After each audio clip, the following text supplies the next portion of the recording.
Hello students, नमस्कार। मैं doctor सीमा Saxena GSM college Weber से आज फिर आपके सामने एक वीडियो लेकर आई हूं। जैसा कि हमारा टॉपिक चल रहा है फ्रांस की राज क्रांति के लिए राजनीतिक, सामाजिक, धार्मिक एवं आर्थिक कारण कहां तक उत्तरदायी थे, इसके बारे में मैं आपको क्रांति के कारण बता रही थी। और राजनीतिक कारण के जो विभाजन मैंने किया था वो काफी बता चुकी हूँ। एक था दैवीय अधिकार संपन्न राजतंत्र, और दूसरा था महलों की शान शौकत एवं अपव्यय, तीसरा था राजा की दानशीलता, और चौथा था लुई 16वें का निकम्मापन, पांचवा था रानी का चरित्र, ये मैंने आपको बता दिया है। और राज्यों का दोषपूर्ण संगठन, ये भी मैंने आपको बता दिया है। आज मैं बताऊंगी, और शायद ये भी मैंने बता दिया है, नियमों में जो विभिन्नताएं थी वो कैसी थी राजा के राज्य में, ये भी मैं बता चुकी हूँ। आज मैं आपको बताऊंगी स्थानीय संस्थाओं का अभाव। जो लुई 16वें के राज्य में था, स्थानीय संस्थाओं का अभाव कैसा था, इसके बारे में थोड़ा सा आपको समझाऊंगी, आप लोग देखें। ठीक है, इसमें क्या था कि फ्रांस में स्थानीय संस्थाओं का अभाव था। जो फ्रांस में जो सारी वो थी, उसमें फ्रांस में स्थानीय संस्थाओं का अभाव था। और राष्ट्रीय सरकार की भांति स्थानीय प्रशासन भी वर्साय से ही नियंत्रित होता था। ठीक है, राष्ट्रीय सरकार की भांति होता था। यदि किसी गिरजाघर पर जो मंदिर या शिवालय होते थे, तो गिरजाघर पर कोई नई छत डालनी होती थी, तो किसी नदी पर नया पुल बनाना होता था। जब कोई नया मंदिर वगैरह बनता था, तो कोई सी नदी जो होती थी उस पर पुल बनवाना पड़ता था। उसका निर्णय भी पेरिस से ही होता था। जो उस संस्था में निर्णय होता था मंदिर बनवाने का या गिरजाघर बनवाने का, तो कहाँ से होता था? उसका निर्णय पेरिस से होता था। इससे कार्यों में बहुत विलम्ब होता था। इसके कारण कार्यों में बहुत देर हो जाती थी। साधारण जनता परेशान होने लगती थी। एक समाजशास्त्री है हेजन के अनुसार एक परिभाषा है छोटी सी, कि सारे राज्य में लाल फीताशाही का बोलबाला था।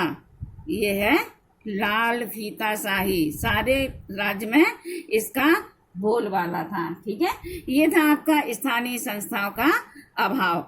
अब एक और है इसमें पॉइंट, सेना व्यवस्था। ठीक है, ये है सेना व्यवस्था। इसको थोड़ा सा बताऊंगी कि अफसरों पर किए गए खर्च की मात्रा सैनिकों पर किए गए खर्च के बराबर होती थी। जो अफसर थे उनके ऊपर किए गए खर्च की मात्रा कैसी थी? सैनिकों पर किए गए खर्च के बराबर होती थी। और सैनिक के लिए कठोर कानूनों की व्यवस्था थी। जो सैनिक थे वहाँ के सैनिकों के लिए कठोर कानूनी व्यवस्था थी। और सेना के भी 2 वर्ग किए गए थे। जो सेना थी उसके 2 वर्ग किए गए थे। तो कौन से 2 वर्ग थे? एक तो हो गया आपका उच्च वर्ग और दूसरा हो गया निम्न वर्ग। इसके बारे में थोड़ा सा आपको बताऊंगी।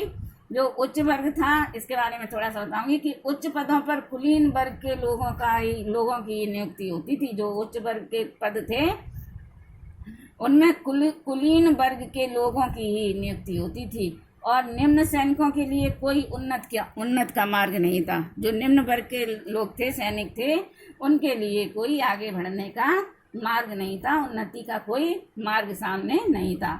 और जो सैनिकों के रोष के दर्शन हमें क्रांति के समय देखने को मिलते हैं, वो हम आपको बताएंगे थोड़ा। ठीक है, जो उच्च पदों पर थे तो वो कैसे थे? उच्च पदों पर कुलीन वर्ग के लोगों की नियुक्ति हो सकती थी, और निम्न सैनिकों के लिए कोई उन्नति का मार्ग ही नहीं था। और ठीक है, सैनिकों के रोष के दर्शन, जो रोष के दर्शन में हमें क्रांति के समय देखने को मिलते हैं। ठीक है, अब मैं आपको बताऊंगी दोषपूर्ण न्याय व्यवस्था। थोड़ा सा और एक पॉइंट और बताऊंगी आपको, दोषपूर्ण न्याय व्यवस्था। ठीक है, ये आपका हो गया 10वां पॉइंट। ये आपको सारे याद करने पड़ेंगे। एक एक पॉइंट 1 नंबर का होता है, ये आपको याद करने पड़ेंगे कि लुई 16वें के उसमें कौन कौन से थे। राजनीतिक कारण का जो विभाजन किया गया था वो कौन से थे, वो उसके बारे में है। एक एक नंबर के आते हैं, आपको याद करने पड़ेंगे सारे। ठीक है, 10वां है ये दोषपूर्ण न्याय व्यवस्था। इसे थोड़ा सा समझें आप। कि निरंकुशवाद के सिद्धांत के आधार पर, जो निरंकुशवाद का सिद्धांत था, जो ऊपर मैं आपको पहले बता चुकी हूँ, निरंकुशवाद के सिद्धांत के आधार पर राजा न्याय का उद्गम स्थल था। राजा जो था न्याय का उद्गम स्थल था, उद्गम स्थल था। वह समस्त देश में अदालत के द्वारा न्याय करता था। पूरे राज्य में, पूरे देश में, समस्त देश में अदालत के द्वारा न्याय करता था। ठीक है। और प्राचीन व्यवस्था के आधार पर, जो पुरानी व्यवस्थाएं थी उसके आधार पर फ्रांस में न्याय के पदों का विक्रय होता था। जो फ्रांस में न्याय के पद थे उनका क्या होता था? न्याय के पदों का विक्रय होता था, उनका मोल होता था। ठीक है। विक्रय, आपको ध्यान रखना पड़ेगा, विक्रय होता था। ठीक है। एक रूपीय विधान व्यवस्था नहीं थी, एक रूप की कोई सी विधान व्यवस्था नहीं थी। कहीं जर्मन का विधान लागू था तो कहीं रोमन का, कहीं जर्मन का था और कहीं रोमन का। ये नाम पूछे जाते हैं देशों के। ठीक है। कहीं जर्मन का विधान लागू था और कहीं पर रोमन का। अदालतों के जो फैसले भी थे वो पक्षपातपूर्ण होते थे। अदालत के फैसले भी पक्षपातपूर्ण होते थे। आपके पक्ष की बात है तो आपके हिसाब से हो जाएगा, हमारे पक्ष की बात है तो हमारे हिसाब से हो जाएगा। ठीक है। और न्यायाधीशों के न्याय, जो न्यायाधीश जज होते थे, न्यायाधीशों के न्याय उदार उपहारों, पत्नियों की मुस्कुराहटों, ध्यान रखें, उदार जो थे उपहारों, पत्नियों की मुस्कुराहटों एवं संबंधियों की तरक्की के वायदों पर आधारित होते थे। ठीक है। जो अगर पत्नी ने मुस्कुरा दिया तो हम आपका ऐसा काम कर देंगे, और उनके संबंधियों की तरक्की के जो वादे किए जाते थे उन पर आधारित होते थे। ठीक है। थोड़ा सा और है कि बाल्टेयर एक समाजशास्त्री हैं, बाल्टेयर, इनका नाम ऐसे लिखा जाएगा, बाल्टेयर। ठीक है।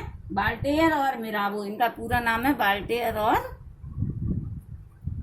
मिराबो। नाम ध्यान से देखें।